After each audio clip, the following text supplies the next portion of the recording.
សូមស្វាគមន៍មកកាន់រឿង CEO ឆ្មាំងបាសនាក្រមុំឆ្នាភេទទី11ដល់ភេទទី12នៅពេលនេះសៀមមួយឈិនកំពុងតែមើលទូរស័ព្ទបណ្ដាគិតសម័យពីដែលជីរ៉ានីងកំពុងតែអោបមកកាន់ខ្លួនប្រាប់ថាកុំឲ្យទៅណាឆ្ងាយពីខ្លួនអីចំណាអង្គុយមិនសុខទេក៏អង្គុយបើកកុំព្យូទ័រធ្វើជាបើកនៅសិភើឯកសារមើលដល់ជីរ៉ានៅពេលនេះនឹងក៏ដាក់បានដើរមកដល់នាងប្រាប់ថារឿងការប្រជុំមិញខ្ញុំពិតជាសំទោសខ្លាំងណាស់ចំណាយក៏ដោយរឿងរ៉ាវទាំងអស់ពួកជើងដូចជាកងក្មេងអញ្ចឹងបើទូប្រសួរថាចង់មកថាចង់មកជារានថាទោះបីជាការខំឬក៏ទាត់ធាក់គ្នាក៏ដោយវាចាត់ទុកថាវាគឺជាកំហុសមួយតែប៉ុណ្ណោះជាមិនចាំបាច់គិតវាបន្តទៀតទេសៀមឈិនសួរថាវាគ្រាន់តែជាកំហុសមួយត្រូវអត់ជារាននេះក៏ប្រាប់ថាត្រូវហើយសូម្បីតែក្មេងអាយុ3ឆ្នាំឬក៏1ឆ្នាំក៏ក្នុងការយល់ដែរឲ្យធ្វើឲ្យសៀមឈិនក៏ពិតជាខឹងក៏ដេញនាងចេញទៅខាងក្រៅទៅជារានសួរថាទៅខាងក្រៅមែនអត់តែមានអីនាងជួយឬអត់ក៏ប៉ុន្តែសៀមឈិនក៏បានប្រាប់ឲ្យនាងចេញទៅខាងក្រៅឲ្យឆាប់បំផុតកាន់តែល្អកាន់មកម៉ោងក្រោយមកសៀមមួយឈឹងក៏ចាប់ផ្ដើមប្រជុំនៃការធ្វើវីដេអូ vlog ទៅដល់ស្ថានភាពតើមាននរណាគេស្ម័គ្រចិត្តឬអត់ហើយនៅក្នុងវីដេអូនេះគឺរយៈពេលត្រឹមតែ20នាទីតែប៉ុណ្ណោះគាត់đãចុចឈ្មោះពីមួយទៅមួយក៏ប៉ុន្តែឡងពេលដែលចុចឈ្មោះគ្មាននរណាគេមើលមកតែកាន់ថៅកែរបស់ខ្លួនឡើយទាំងឈិនម៉ូទាំងអាសេឡូនិងបុគ្គលិកអង្គមគ្នាក្នុងអង្គប្រជុំនឹងគឺមាននរណាគេឆ្លើយតបទ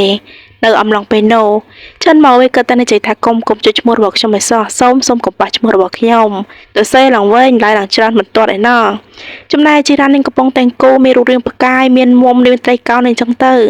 ក៏ស្រាប់តែលើឈ្មោះរបស់នាងជីរ៉ានចុះសៀមមួយឈិនក៏បានចុចឈ្មោះរបស់ជីរ៉ាននាងធ្វើតែទៅនឹងប្លុកសន្តាគារ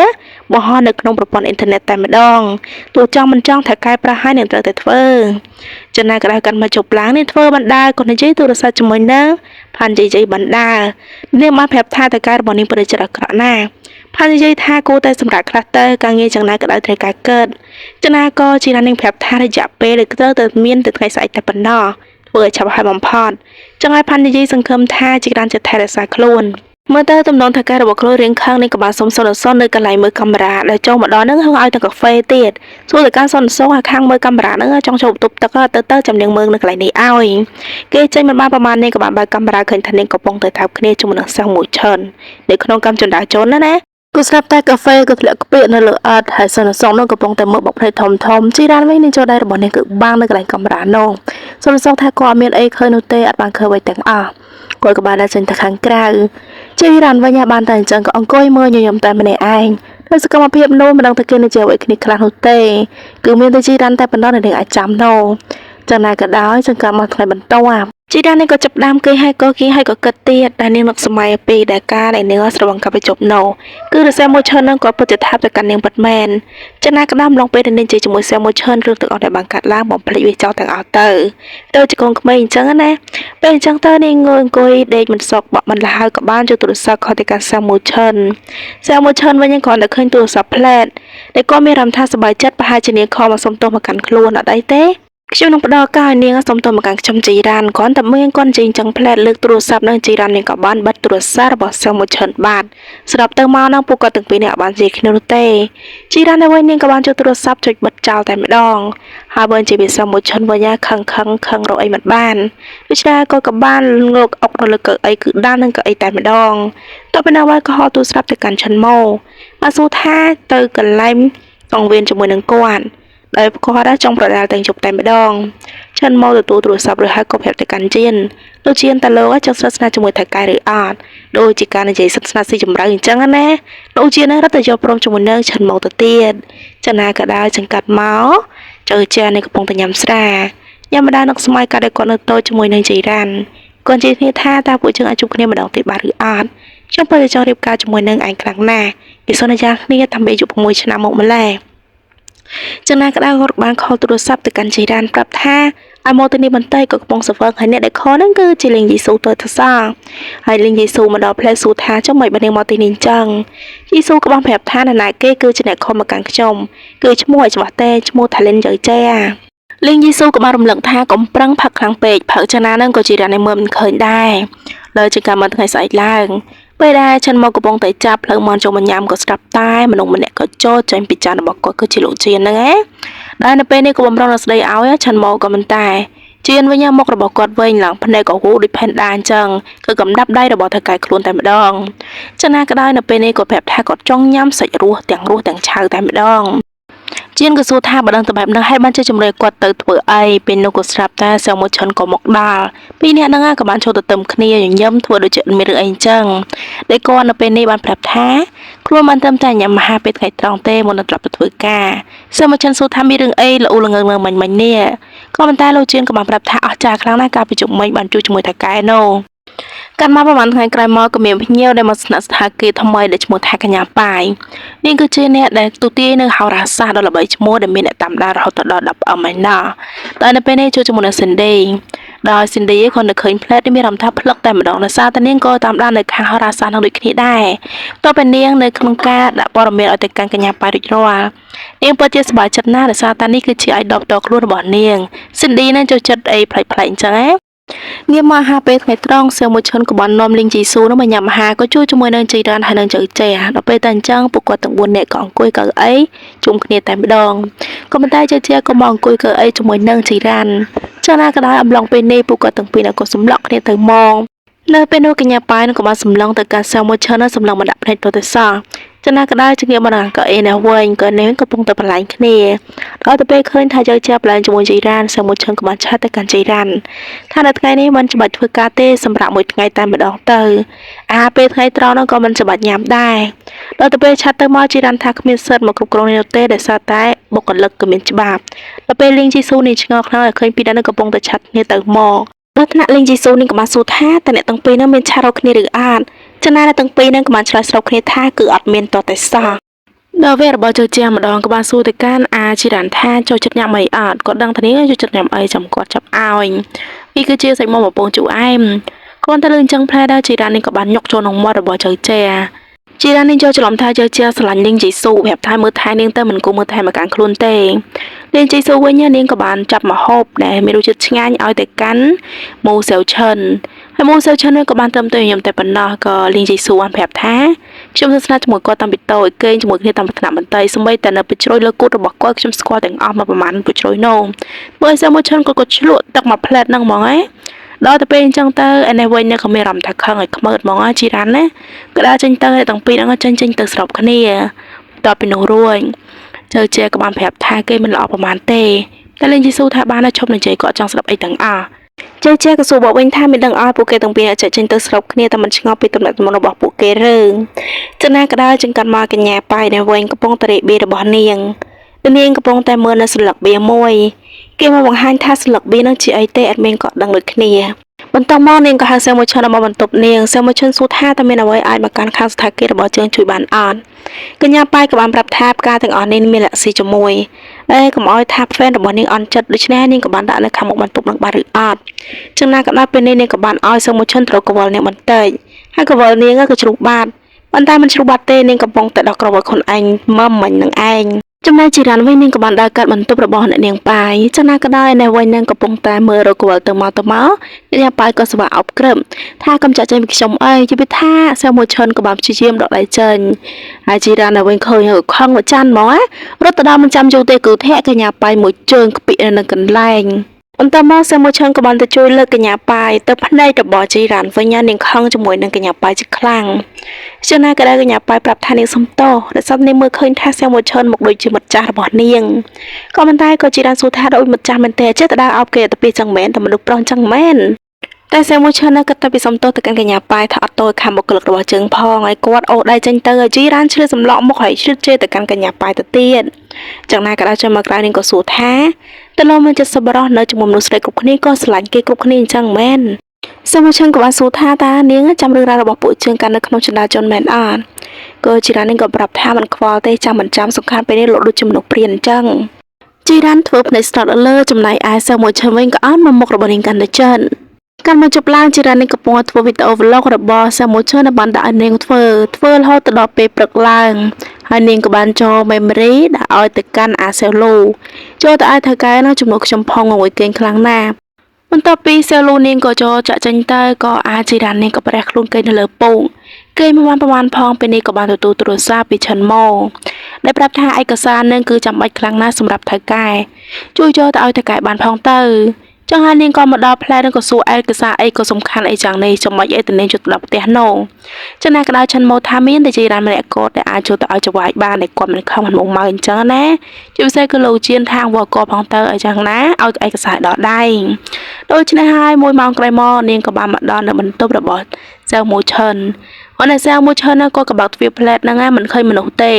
សារតែជារ៉ាននាងកំពុងតែងកគេនៅគៀនទ្វារណែគាត់នៅឃើញផ្លែតនាងក៏បានហុចឯកសារឲ្យទៅកាន់សៅមូឆិនតើវាហុចរួចរាល់ហើយនាងក៏ប្រាប់ថាឯកសារនេះសំខាន់ខ្លាំងចឹងណាក៏ដែរនាងស្ងាត់បណ្ដានឹងក៏នឹងជួយបណ្ដាបោះការអីហើយនាងត្រូវការត្រឡប់ចេញទៅវិញក៏ប៉ុន្តែសៅមូឆិនក៏ប្រាប់ថាឯកសារនេះក៏មិនទាន់សញ្ញានៅឡើយទេឥឡូវនេ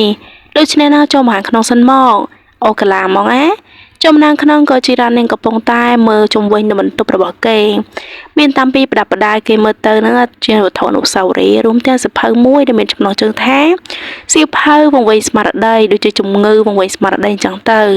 ហើយដល់កាត់មកជុំឃើញថាជីរ៉ាននាងកំពុងតែគេលងលក់ស្រួលក៏ប៉ុន្តែនាងក៏បានភ្ញាក់វិញដោយសារតែពេលនេះវាជ្រុលមកច្រើនពេកក៏បញ្ញាប់ចេញទៅក៏ស្ដាប់តែឈប់ងក់សារតែសែវមួយឈិនក៏ប្រាប់ថាកុំឲ្យទៅណាអីមកញ៉ាំអាហារជាមួយសិនទៅពេលដែលនៅលើតុអាហារហ្នឹងតើបងនេះហ៊ានញ៉ាំទេតើសែវមួយឈិនថាជារង្វាន់ចាត់ទុកថានាងធ្វើការងារហត់ចឹងនាងក៏បញ្ញាប់ញ៉ាំរសជាតិឆ្ងាញ់ហើយបានជាច្បាយរបស់ខ្លួនធ្វើម្ហូបឲ្យឆ្ងាញ់យ៉ាងនេះចឹងណានាងក៏មិនភ្លេចនៅពេលដែលសែវមួយឈិនកំពុងញញឹមដាក់មកកាន់នាងពេលហ្នឹងជីរ៉ាននាងក៏បានជ្រាបសួរថាតើលោកនឹងជាធម្មតាតែងតែអានសៀវភៅនៃជំងឺវង្វេងស្មារតីមែនទេ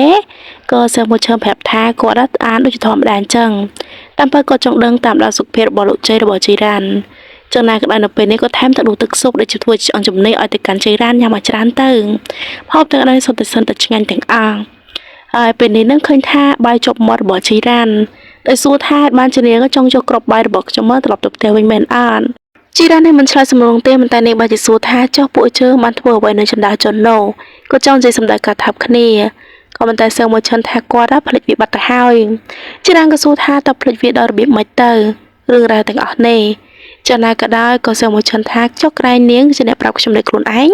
ថាវាដូចជារឿងនៃក្មេងបៀមដៃអញ្ចឹងជីរ៉ានឆ្លើយទៅនាងក៏បានញ៉ាំចូលតែម្ដងចំណាក៏ដោយនៅពេលនេះក៏ស្រាប់តែសើមួយឈិនក៏បានប្រាប់ទៅកាន់ជីរ៉ានថាមាត់របស់ជីរ៉ាននឹងជាប់បាយហើយដល់ទៅពេលអញ្ចឹងទៅជីរ៉ាននាងក៏ស្រាប់តែយកអណ្ដាតរបស់នាងនឹងក្លៀសលិចក្លៀសកើតប៉ុន្តែសែមួយឈិនចាំក៏បេះឲ្យគាត់អោនទៅថើបមាត់របស់ជីរ៉ានតែម្ដងគឺគេបេះចេញពីមាត់នឹងមាត់ដូចគ្នាតទៅពីនឹងរួចជីរ៉ាននេះបានត្រឹមតែញឹមអៀនជាមួយនឹងសែមួយឈិនតែប៉ុណ្ណោះហើយដល់ចកាត់មកនៅខាងចៅជានៅវិញកំពុងតែញ៉ាំស្រាជាមួយនឹងមិត្តរបស់គាត់ម្លងពេលនៅជ័យថាការចាប់អារម្មណ៍ឬក៏កិច្ចសន្យារបស់កញ្ញាលីងជីស៊ូក៏មិនដែលមិត្តភ័ក្តិរបស់គាត់ថាមើលទៅនាងពិតជាតស៊ូខ្លាំងណាស់ដល់ពេលនេះកំពុងតែលើរបស់3នាក់កំពុងតែព្យាយាមបង្អកស្រាឲ្យទៅកាន់កញ្ញាលីងជីស៊ូថាកុំអារម្មណ៍អីគាត់គឺជាអ្នកខាងទីផ្សារដ៏ល្អបំផុតទៅទៅនឹងការផ្សព្វផ្សាយនៅសន្តាគារណាចឹងហើយនាងក៏ព្រមញ៉ាំស្រារបស់លោកសុងម្ដងហើយនៅពេលញ៉ាំស្រារួចបារម្ភទៅក៏បាននិយាយថាមិនអាចញ៉ាំទៅលោកសុងទេត្រូវញ៉ាំស្រារបស់ខ្ញុំដែរដូច្នេះហើយគាត់ក៏បានចាក់ស្រាឲ្យទៅកាន់កញ្ញាលីងជីស៊ូលីងជីស៊ូថាគាត់ពិតជាអរគុណណាស់អ្នកទាំង3គឺជាណាកុព្រឹស្វារបស់សន្តាគារ Platinum Group នាងក៏បានញ៉ាំស្រាបន្ថែមទៀតបន្តមកនាងក៏បានសុំចាក់ចេញទៅបន្ទប់ទឹកបន្តិចស្រាប់តែពេលនេះមានអារម្មណ៍ថាដូចជាមិនសូវស្រួលតទៅពីនាងរាចាត់ចេញមកខាងមកទឹកមុខរបស់នាងញ៉ាំទៅមុខគេទេក៏មិនតែយ៉ាងណាក៏ដោយត្រូវតែត្រូវដើម្បីការងារតទៅពីនាងដើរចេញផុតប្រាប់អ្នកក៏បានចៃថាមើលទៅនាងដូចជាធ្លាក់នៅចំណុចចុងក្រោយរបស់ពួកជើងចង់ធ្វើស៊ីគេណាក៏ស្រាប់ពេលនោះក៏មានគេបើកយកស្រាចូលមកឲ្យនៅខាងមុខកលឹកហើយសុទ្ធតែជាស្រាថ្លៃនិងខ្លាំងទៀតប្រាប់អ្នកនៅក្នុងចំណោមអ្នកចៃថាគាត់បានកំងទេចឹងណាក៏ដោយនៅពេលនេះក៏ស្រាប់ជើចេញមកថាគាត់គឺជាអ្នកកំងគាត់នៅឃើញជើជាផ្លែតនឹងក៏ស្រាប់បរកថតក៏ប្រាប់ថាឲ្យចូលមកអង្គុយជាមួយគាត់សិនមកជើជាបានសួរថាចុះមិនមែនថាពួកលោកនឹងជួយញ៉ាំស្រាទេហាត់បានចាំបាច់ឲ្យខ្ញុំញ៉ាំស្រាជាមួយធ្វើអីហើយគាត់និយាយចង់រំលឹកដាស់តឿនទៅកាបីនឹងថាកុំឲ្យធ្វើបាបគេហើយក៏កុំឲ្យបង្អកស្រាទៅកាន់កញ្ញាលីងជីស៊ូនេះវិញបន្តពីនេះចេញមកបន្ទប់ទឹកវិ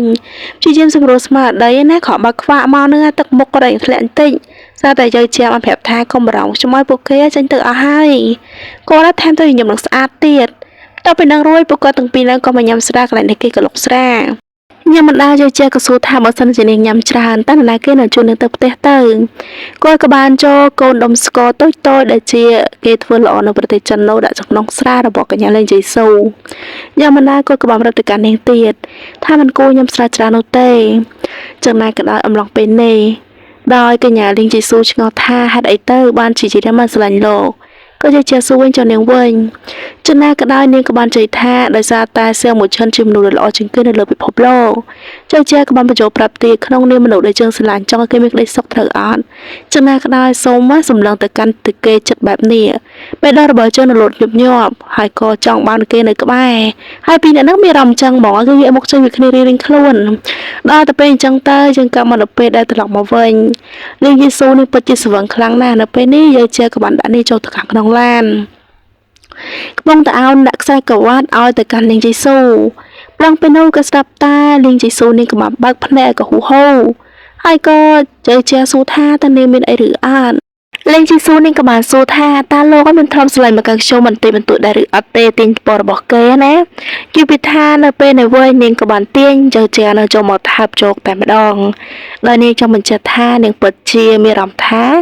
គឺស្រឡាញ់តែកាន់ជើជាតិចតិចជើជាបានតែគេថាអញ្ចឹងផងនឹងគាំងទៅជាអីលេងចេញហើយក៏មិនទាញគេចេញដែរហើយដល់មកដល់ស្ថានភាពផ្លាទីនំគ្រប់នាងក៏ដើរឆ្កឹលធម្មតាអញ្ចឹងដល់ចដាជនបីនឹងដួលជើជាក៏បញ្ញាទៅលើក3គេផ្លែតថាប្រយ័ត្នប្រយែងផងប្រយ័ត្នដួលប្រយ័ត្នអីអត់ស្រឡាញ់គេប៉ុន្តែខាំងមហាសាហាវហើយពេលដែលចូលលីងជីស៊ូមកដល់បន្ទប់នាងគឺជាអ្នកបើកកាតចូលទៅខាងក្នុងបន្ទប់ហ្នឹងក៏លីងជីស៊ូគឺជាអ្នកបើកភ្លើងដែរបន្តមកហ្នឹងក៏ចូលនាងនៅក្នុងបន្ទប់ចំណាក៏ដែរនៅពេលនេះនៅពេលដែលនាងស្រវឹងធ្វើត្បិតតែជក់ច្រាមប៉ុន្តែមើលទៅនាងគួរឲ្យស្រឡាញ់ខ្លាំងណាស់កាន់មកព្រឹកស្អែកឡើងក៏ឃើញថាជីរ៉ានេះក៏បើកម្ហូបអាហារមកមានសុទ្ធតែពងទារៀបរៀងបេះដូងជាមួយនឹងស្ទិកអីខ្លះចឹងទៅ